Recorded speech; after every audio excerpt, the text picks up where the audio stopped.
L'enquête a été réalisée en juin dernier lors de la braderie auprès de 246 personnes et 126 personnes ont rempli le questionnaire en ligne.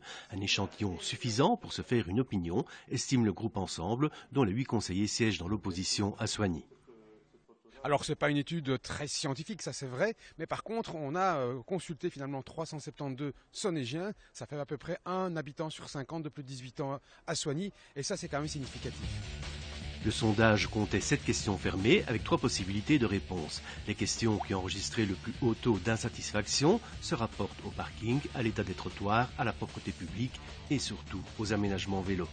2/3 des Sonnégiens que nous avons interrogés disent les aménagements, il en manque. Et donc ça c'est vraiment un gros élément important qui nous semble ressortir fondamentalement du sondage. Donc tout ce qui est la mobilité douce. Il y a un autre pilier qui semble aussi très important, c'est la question des parkings. Mais ça on s'en doutait un petit peu. Et enfin tout ce qui concerne la qualité de vie, l'environnement, la propreté, bref, le caractère agréable de l'environnement dans lequel on vit ici dans nos villages, dans nos quartiers.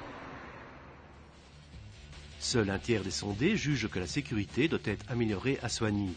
Une très large majorité, 3 sondés sur 4, se montrent satisfaite des animations et festivités locales.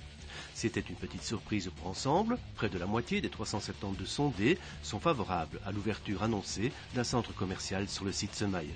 Ils disent qu'ils n'ont plus envie d'aller faire leurs courses spécialement à Mons ou à la Louvière ou à Nivelles dans les grands complexes commerciaux. Ils aimeraient bien retrouver ce type de commerce chez nous. Et donc ça c'est un signal positif. Mais il y a quand même 35% qui ont des craintes par rapport à l'ouverture de ce nouveau complexe commercial.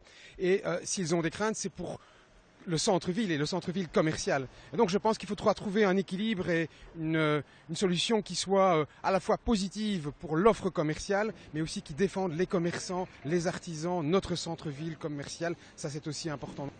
Le parti de l'opposition va se baser sur les enseignements de ce sondage, cette prise de pouls des Sonnégiens, pour lancer la réflexion sur son programme en vue des communales de 2018.